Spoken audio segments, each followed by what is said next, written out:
دنیا کے ہر انسان کی طبیعت کے اندر یہ بات موجود ہے کہ وہ ناکام ہونا پسند نہیں کرتا، وہ کامیابی کو پسند کرتا ہے، اور اسی کامیابی کے لیے وہ نہ جانے کتنے جتن کرتا ہے، کبھی حلال و حرام کی تمیز نہیں کرتا۔ اور کامیاب ہونے کے لیے میں آپ کو بتاؤں، یہ یوٹیوب کا دور چل رہا ہے، اور آپ یوٹیوب پر مجھے سن رہے ہیں، کچھ لوگ ڈپلیکیٹ طریقے سے ایسے آدمیوں کو ہائر کرتے ہیں جس سے ان کے ویوز بڑھیں، اور اس ٹیکنیک کے ذریعے اپنے ویوز بڑھاتے ہیں کہ تاکہ دنیا ہمیں بہت بڑا اسپیکر تصور کرے۔ اللہ ماشاءاللہ، میں سب کی بات عرض نہیں کرتا ہوں، کچھ ایسے بھی ہیں جن کو واقعی لوگ سنتے ہیں، لیکن اس طریقے کی چیزیں بھی اختیار کی جاتی ہیں جس سے ویوز بڑھیں، اور وہ لوگ جانتے ہیں جو اس قسم کا کام کرتے ہیں، جیسا کہ لوگ آ کر ہم کو بتاتے ہیں۔ تو عرض کرنے کا منشا یہ کہ آدمی دنیا میں کامیاب ہونے کے لیے نہ جانے کیسے کیسے سہارے لیتا ہے اور کیسے کیسے ہتھ کنڈے استعمال کرتا ہے۔ کسی ہتھ کنڈے کی ضرورت نہیں، کسی سہارے کی ضرورت نہیں، کسی آرٹیفیشل چیز کے اختیار کرنے کی ضرورت نہیں۔ رب نے جو طریقہ عطا فرمایا اس طریقے کو اپناؤ، پھر آپ دیکھو اللہ کس طرح سے کامیابی عطا فرماتا ہے۔ اس لیے کہ ان وعد اللہ حق، بے شک اللہ کا وعدہ حق ہے۔ ان اللہ لا یخلف المیعاد، بے شک اللہ وعدہ خلافی نہیں فرماتا، اور وہ جو فرماتا ہے وہ سچ فرماتا ہے۔ ومن اصدق من اللہ قیلا، اس سے زیادہ سچی بات کس کی ہو سکتی ہے؟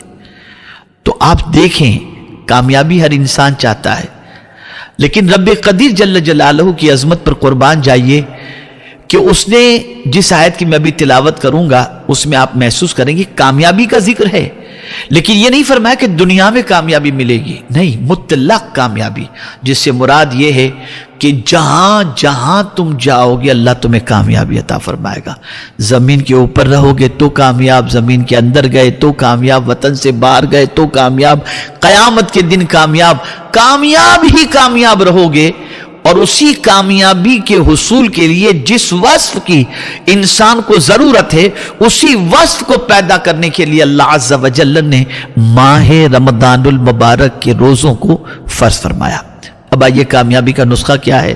تو قرآن مقدس میں رب قدیر جل جلالہ نے فرمایا وَمَن يُطِعِ اللَّهَ وَرَسُولَهُ وَيَخْشَ اللَّهَ وَيَتَّقْهِ فَأُولَئِكَ هُمُ الْفَائِزُونَ۔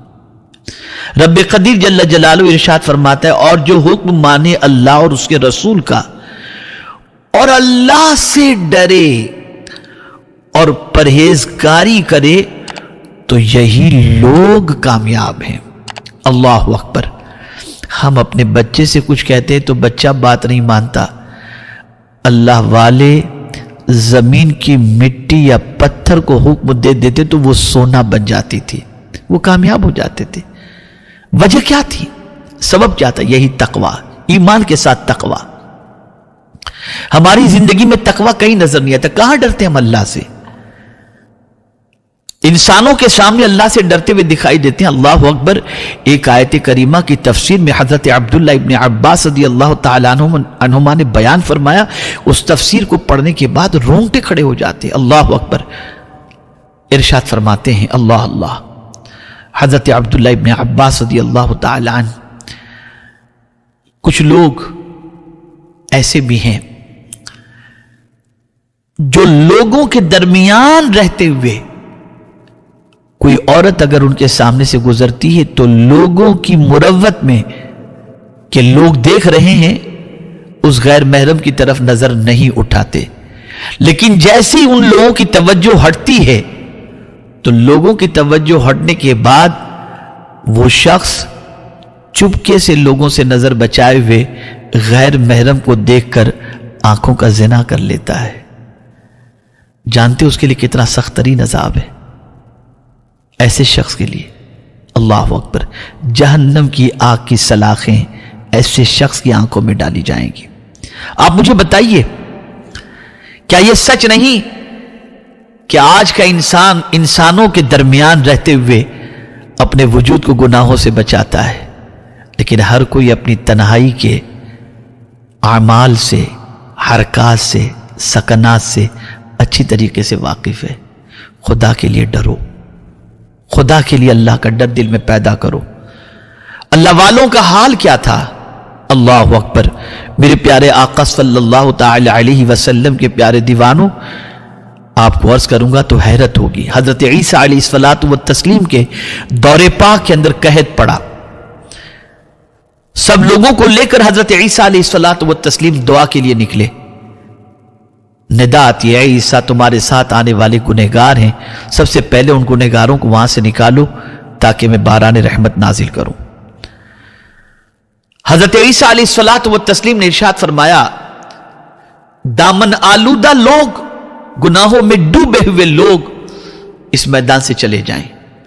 سب چلے گئے، صرف ایک بندہ جس کی ایک آنکھ نہیں تھی، وہ بندہ وہاں پر کھڑا رہا۔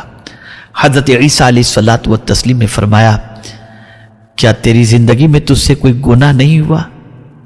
اب جواب سنیے۔ وہ عرض کرتا ہے، یا عیسیٰ روح اللہ، ایک بار ایسا ہوا تھا، ایک عورت سامنے سے گزری، میری یہ آنکھ جو نکلی ہوئی ہے نا، اس آنکھ نے اس عورت کے پیر کو صرف دیکھ لیا، تو میں نے سوچا اب یہ آنکھ کسی کام کی نہیں رہ گئی، میں نے یہ آنکھ نکال کر کے پھینک دی۔ اگر دوسری آنکھ سے بھی یہ غلطی ہوتی میں اسے بھی نکال دیتا، بس یہی مجھ سے ایک گناہ ہوا تھا، تو جس سے گناہ ہوا تھا وہ آنکھ میں نے نکال دی، اور اللہ نے اپنے فضل سے مجھے گناہوں سے بچائے رکھا ہے۔ حضرت عیسیٰ علیہ السلام رو پڑے اور اس بندے سے کہتے، تو ہی حقدار ہے کہ اللہ کی بارگاہ میں دعا کر اور تیری دعا پر باران رحمت نازل ہوگا۔ یقیناً میں نبی ضرور ہوں، حضرت عیسیٰ علیہ السلام فرماتے میں نبی ضرور ہوں، لیکن اللہ عز و جل نے مجھے معصوم پیدا فرمایا، مجھ سے گناہ نہیں ہو سکتا، لیکن تجھے معصوم نہیں پیدا فرمایا، پھر بھی تو گناہ سے بچا ہوا ہے، اس لیے تیری دعائیں اللہ کی بارگاہ میں ضرور قبول ہوں گی۔ اس نے جیسے ہی ہاتھ اٹھائے، لب ہلائے، باران رحمت کا نزول ہوا۔ پتہ چلا روزہ ہمارے اندر یہ جذبہ پیدا کرنا چاہتا ہے تاکہ ہم روزے کے ذریعے اللہ کا ڈر اپنے دل میں پیدا کریں۔ یہ تفسیر حضرت عبداللہ ابن عباس کی جو میں نے بیان کی، یہ یعلم خائنۃ الاعین وما تخفی الصدور، غالباً اسی آیت کی تفسیر کے اندر حضرت عبداللہ ابن عباس رضی اللہ تعالیٰ عنہ نے بیان فرمایا ہے۔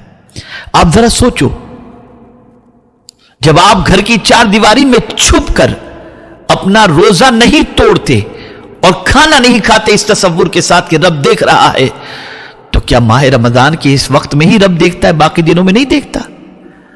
اگر بندہ اپنے دل میں یہ جذبہ پیدا کر لے، ہمیشہ میرا مولا دیکھتا ہے، کہیں بھی رہوں مولا دیکھتا ہے، کدھر بھی رہوں مولا دیکھتا ہے، تو انشاءاللہ العظیم دامن گناہوں سے بچے گا، تقوی کی دولت نصیب ہوگی۔ اور میرا اپنا یہ جملہ ہے، ذہن میں محفوظ کر لو، گناہ کرنے والا جب گناہ کرتا ہے نا، تو سب سے پہلے خود کی نظر سے گرتا ہے اور پھر خدا کی نظر سے گر جاتا ہے۔